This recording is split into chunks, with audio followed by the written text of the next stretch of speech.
There are heat waves, and then there's whatever happened at Tottenham Hotspur Stadium on the night of July 6, 2026.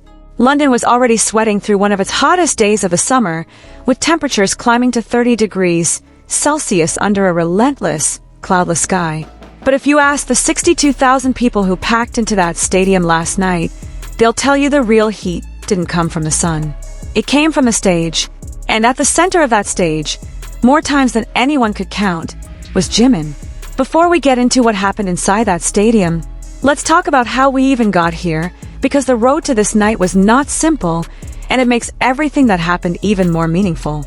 This was BTS's first performance in London since 2019, when all 7 members stood on the Wembley Stadium stage and made history as the first Korean act to ever headline that legendary venue. 7 years, 2 mandatory military enlistments completed by every member, a global pandemic, solo careers, countless questions from fans wondering if this day would ever come again. And now here they were, back on English soil, back in front of an ocean of purple light, delivering a show that ARMY had waited almost a decade to witness. If you're new to this channel, hit that subscribe button right now, because we are covering every single stop of this Arirang World Tour, and trust me, you do not want to miss what's coming in the next few weeks, as this tour heads to Munich and Paris. But for now, let's talk about London, and let's talk about Jimin. The demand for these 2 nights was almost impossible to comprehend. Tickets for both the July 6th and July 7th shows sold out in just 30 minutes. 30 minutes! That's not just fandom, that's a cultural event. And Big Hit Music knew it too, because they didn't just bring a concert to London, they brought an entire citywide takeover. From July 4th through July 10th, the city itself became a canvas for BTS. The London Eye, one of the most iconic landmarks in the world, was lit up in a deep Arirang red on the night of the concert, glowing over the Thames like a beacon for every ARMY walking the South Bank. And if that wasn't enough, a special 32-meter floating installation bearing the Arirang logo floated along the River Thames itself, visible from Westminster Bridge, turning the entire river into part of the show. This is the kind of spectacle that only happens when an artist has truly become bigger than music. BTS didn't just play a concert in London, they took over London. Now let's get into the heat, because that 30-degree Celsius heat wave is exactly why the story is so good. London doesn't usually do heat waves like this. The city isn't built for it. No air conditioning in most buildings, no habit of dealing with prolonged sun, and yet there were tens of thousands of fans standing in direct sunlight outside Tottenham Hotspur Stadium hours before doors even opened, refusing to leave their spot in line, refusing to let the sun win. And once those doors opened at 5 in the afternoon, with the sun still blazing and temperatures barely dropping, the stadium became something between a sauna and a shrine. People were hydrating, fanning themselves, using whatever they could to survive the wait. And through all of that heat, all of that exhaustion, nobody left. Nobody gave up their spot, because they knew what was coming. Around 7:30 in the evening, with the sky finally beginning to soften into that golden London summer glow, the lights dropped, the screams multiplied tenfold, and BTS walked out onto their 360-degree in-the-round stage, a design that puts the performance at the literal center of the crowd, so that every single person, no matter where they're seated, feels like they're part of the show. There's no dead angle, no back row disappointment. Everyone is close to something magical happening. And if you've been following this tour from Goyang to Tokyo to Los Angeles to Madrid to Brussels, you already know that BTS brings a set list that runs somewhere between 20 and 24 songs, stretching across nearly 2.5 hours of non-stop performance. No opening act needed because, honestly, who could open for this? But let's talk about the real headline here. Let's talk about Jimin. If you know anything about Jimin, you know that London holds a complicated history for him. Back in 2018, during the Love Yourself World Tour, Jimin had to withdraw from a scheduled appearance on the Graham Norton show while in London due to severe muscle pain in his neck and back.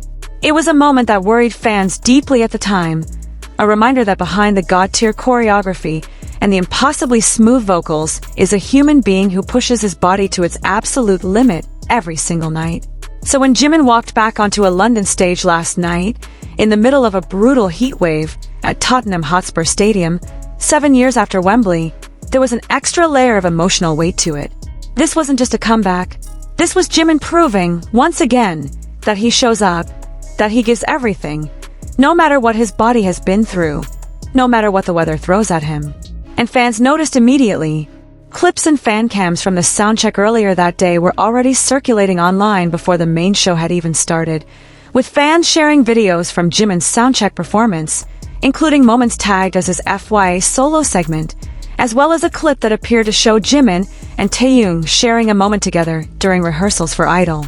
Now, we always want to be careful with soundcheck content specifically because these clips come from fans recording quietly from a distance, not from official release footage, so we can't confirm every detail with total certainty. But what we can say is that the online buzz building hours before the actual concert even started was already enormous, and that energy carried straight through into the main show. Once the real performance began, in that stifling summer heat, Jimin didn't hold back for a second. If you've seen any of his stops on this tour already, from Busan to Madrid to Brussels, you know that Jimin treats every single stage like it's his last chance to prove something. His dancing on this tour has been described by fans and critics alike as some of the sharpest, most commanding work of his career, and London Night 1 was no exception. Even under lights, under stage heat that likely pushed temperatures on that platform far higher than the 30 degrees outside, Jimin moved like the temperature wasn't a factor at all. That's the headline, and that's why this title isn't just clickbait. London's 30-degree heatwave genuinely does not compare to the heat Jimin brings to a stage. One is uncomfortable, the other is unforgettable. If you're loving this recap so far, do me a favor and drop a comment telling me which song moment from this tour you're most excited to see clips of, because I read every single one of them, and it genuinely helps me figure out what to cover next. Let's talk about what this tour has meant so far, because London wasn't happening in a vacuum. The Arirang World Tour kicked off back in April in Goyang, South Korea, marking the group's first live performances together since completing their mandatory military service. From there it moved to Tokyo, then across North America, then into Europe with stops in Madrid and Brussels before finally arriving in London. Every single stop has told its own emotional story. In Brussels, Jimin made headlines not for a dance move or a vocal run, but for something even more telling about who he is as a person. During the ending ment of one of the Brussels shows, Jimin noticed a fan in the crowd who appeared to be in distress, and he immediately paused the entire concert until help arrived for her. Thousands of people, a massive production, all put on hold because Jimin noticed one single person needed help. That's not something you can fake. That's not stage presence. That's just who he is, and fans across the world praised him for it, because it reminded everyone that even at the center of one of the biggest tours in K-pop history, Jimin's attention never strays from the people who show up for him. So when we talk about the heat of Jimin's stage in London, we're not just talking about choreography or vocals. We're talking about a performer who brings his full emotional presence into every single show, who notices the people in the crowd, who pushes through physical exhaustion, who returns to cities that once challenged his body and turns them into triumphs instead. That's the kind of heat that 30 degrees Celsius simply cannot compete with.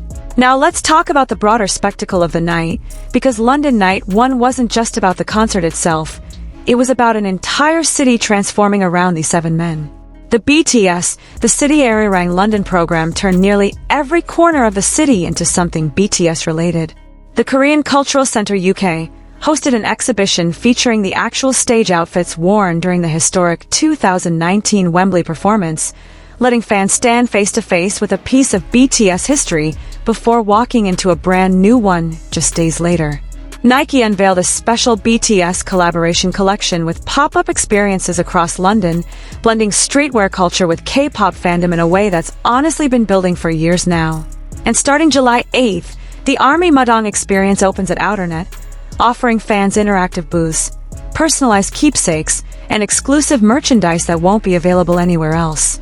If you're in London this week, or if you know someone who is, make sure they don't miss that, because these citywide takeovers have become legendary in Seoul, Las Vegas, and Busan, and London's version is shaping up to be just as unforgettable. Let's pause here for a second, because I want to ask you something. If you had the chance to stand in that stadium last night, in 30-degree heat, packed shoulder to shoulder with thousands of other ARMY, watching Jimin pour every ounce of energy into a performance that could have easily been derailed by exhaustion or heat stroke, would you have stayed until the very last song? Comment below with a yes or no, because I already know what my answer would be, and I have a feeling most of you are with me on this one.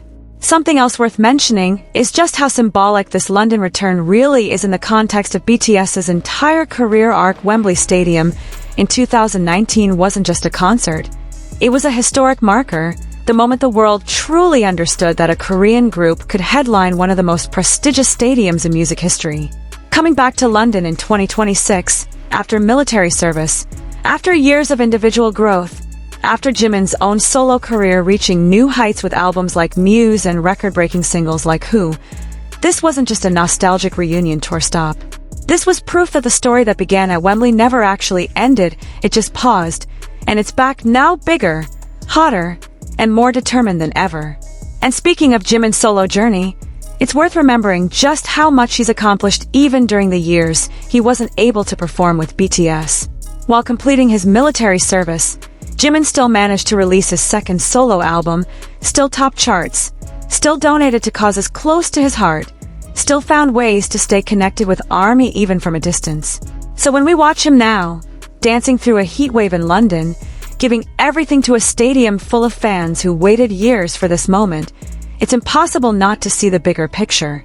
This is a performer who never stopped working, never stopped growing, and never stopped showing up for the people who show up for him. If you want to see more deep dives like this, breaking down not just what happened on stage but the entire emotional and cultural context behind these tour stops, make sure you're subscribed and that notification bell is turned on, because we're covering the July 7th London Night 2 show next. And based on how tour patterns have gone in previous cities, Night 2 almost always brings its own surprises, its own encore changes, and its own emotional moments that Night 1 doesn't have. Let's also take a moment to appreciate just how demanding the schedule actually is for these 7 men. A 360-degree stage means constant movement, constant engagement with every section of the crowd. No resting on one side while performing to the other.